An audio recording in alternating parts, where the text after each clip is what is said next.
जी जयराम सिंह जी गार्जियन बनी हमारा प्रधान बनी आम घाट से पद प्रतिष्ठा बरकरार रहो बालखंडी बाबा के कृपा बनो रहो। खाली भारती जी यह गीतन पर गीतन माने बहुवचन गीत पर खाली राउर भाव होके राधा कृष्ण यानी प्रदीप यादव जी आदेश दिले बनी कि भाई हमरा झगड़ू झमेला जिनू और उहे मिला जुला के झल्लू राजा जी अखिलेश अंगारा जी बहुत बहुत पर यानी अखिलेश अंगारा जी बनी झल्लू राजा जी बनी उन्हें बेवफा चाय बनी।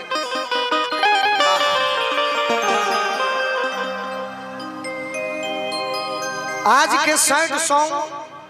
तो बड़ी खतरनाक आवत तरह तरह के हमहू कहले बनी कि आज ना तो काल मिलबू बानिए ही आस से प्यार हम करीला तो से पहले कला से। तो आज के चाचा जी नौका युग के प्रेमी प्रेमिका खातिर बा लेकिन भाई हमरा आदेश दिले बनी ऐसे अच्छा गीत सैड सॉन्ग होइए न सके। प्रेम मोहब्बत के बात बा ये राधा जनी हज हम तहार उहे कन्हैया हाला अगर आनंद आवे तो हमारे गुरुजी कहलन कि बेटा जीवन में कोनो काम करी हो तो नंबर 1 तो करबे मत करे जैसे चोरिए करे के बा 5 मंजिलो छत होके टप जा वही तरी श्रोता से कह कि जब आनंद आवे तो हाला करे को तो जोर से करने तो कोईबे ना कोई नहीं। और राधा राधा कृष्ण हीर रांझा और लैला मजनू नियन प्रेम के हो कोई। अब खेसारी लाल जी रही तो प्रेम के कही था कि भाई जी को गाना गाई तू गई तो कितना हर प्यार में अरे नैलवानी घर पवन सिंह जी के कहे कि भैया आप थोड़ा गाइए तो गई है सनहिया लगावल अरे बहुत बात नहीं नजरिया चोरावल बहुत बात होला। हमहू प्रेम के बात गौले बनी बाकी अभी आई ओरिजिनल सैड सॉन्ग के करा के कहे जी भोजपुरी जगत में ऐसे कि माता बहन भी हमारे जुटल बनी तो कम से कम जैसे रूरा सब माता बहन बनी वैसे ही हमारा घर में भी माता जी बड़ी बहन बड़ी भौजाई बड़ी तो गीत वैसा है ये सब बैठ के सुन सके वही तरी जानी जे वियोग में ओढ़ के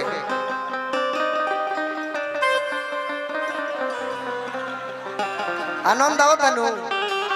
तो बोली बालखंडी बाबा की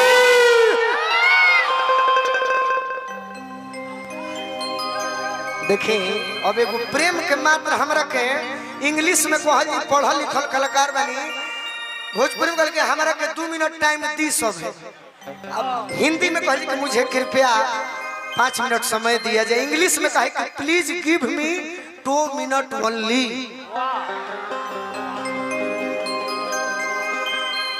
देखिए राधा और कृष्ण के प्रेम बा कन्हैया के वियोग में राधिका बैठल बड़ी जंगल में वृंदावन में प्रेम भई। रमेश्वर सिंह जी भूतपूर्व सैनिक बहुत सुंदर उधो बाबा जाके पूछलन कि ए राधिका हेने देखो मैं उधो हूं इधर देखो तोरा दिल में दर्द बा ते दर्द के दवाई शांति से सुनो आनंद राधिका राधा तारा दिल में दर्द बा ते दर्द के दवाई कह कहाँ मिली सुखपुरा मिली कि बांसडी मिली कि बोलिया मिली कि कदम चौराहा मिली 2 मिनट में मंगा दे। बाकी राधिका कहली कि ये उधो बाबा ये दिल के दर्द कोनो मेडिकल पर ना मिली तो कह तरीकी बेदरदा करू न देले बा उहे नु दी दवाई हो बेदरदा अरे दर्द देले बा उहेनु अरती दवाई। आज के प्रेम 4 दिन बाद हो तो 5वां दिन बोलो बाकी राधा बाप रे बाप कोह तरीके उठो बेदर्दा दर्द देले उहेनु दी दवाई हो।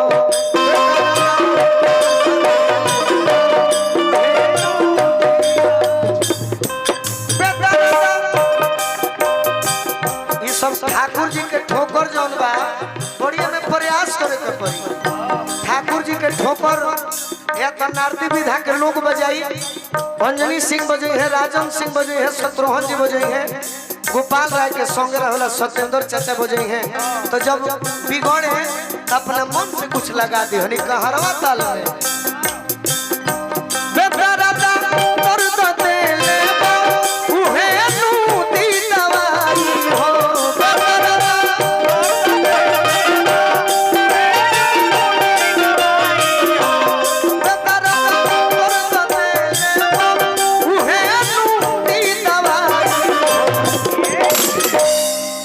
बांसुरी पावा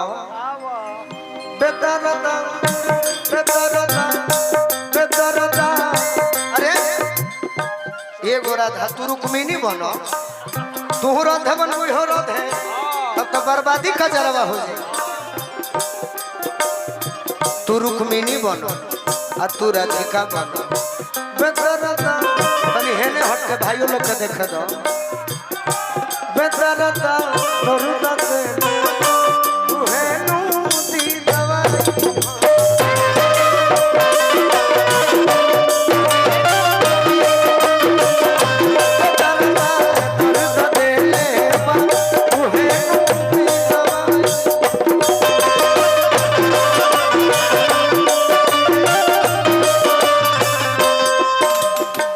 तब ऐसे ही गीतों पर नेहा जी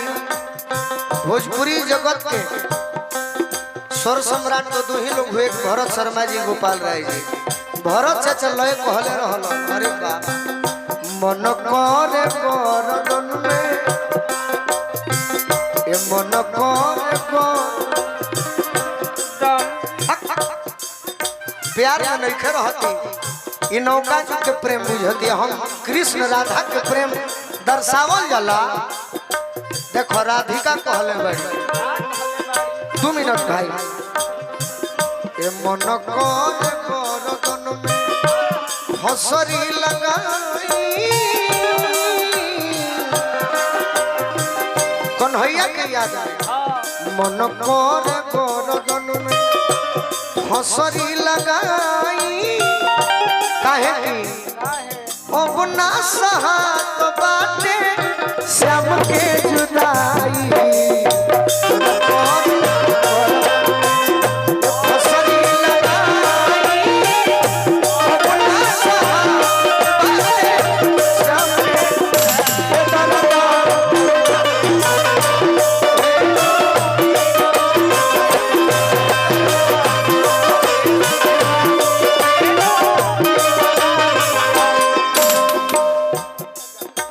एक्टर जादू जी की ओर से बहुत बहुत पुरस्कार। ये हमारा गार्जियन श्री जयराम सिंह जी, हमारा गार्जियन पूछनी है कि गोलू बाबू हम आपको सम्मानित कर रहे हैं क्या?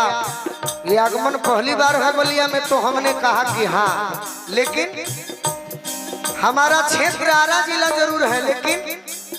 महीना में 30 दिन में जरूर कम से कम 20 गो प्रोग्राम हमारे बलिया जिले में ही बात। लोगन के प्यार इतना मिलल, यह बलिया में भी लोग के पता रहे कि गोली भी लगा, लेकिन प्यार हमारा इतना मिलल कि नारदी विधा के लोग दुगोला गावेला ब्यास 365 दिन बुक रहेला। आ यह महीनी में कहो तो नौका युग में 22 साल उम्र में, लेकिन एक दिन हम बैठी ना, इस सरस्वती के कृपा और भीरगू बाबा के आशीर्वाद बा, तो हम मान ली कि घर हमारे बलिया जिले में ही बा। ए राधिका पड़ल जब प्रेम में बाधा उद्धव जी से कहे राधा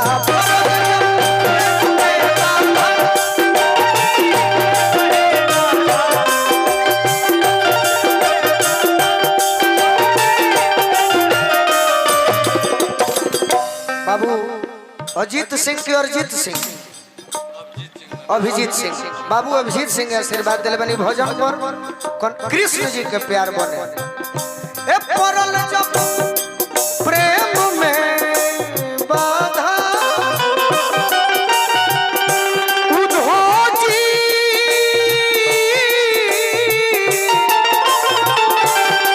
से कहे राधा क्या कहे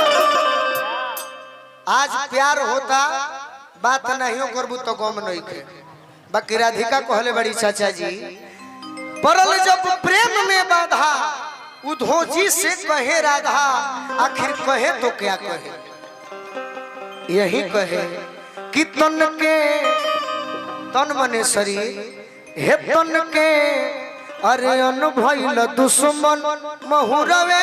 बामला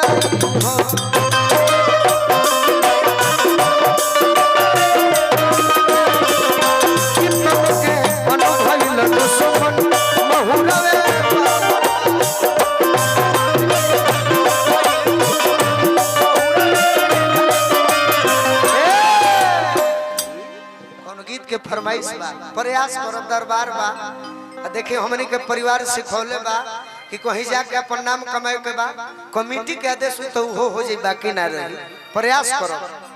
और का समय कम बा टाइम इज मनी राधिका कहतरिए भारती जी विरह औरी प्रेम के गठरी अरे जीवन भर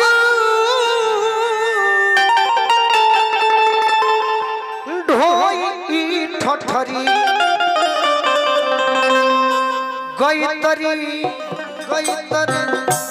गईतरी बिन मरब ठिठुरी नहीं ओढ़ब रजाई हो कहतरी के बताओ ये राधिका हेने आवो तारा कौन हैया ना मिले है तो का करबू दोसर देख दुआर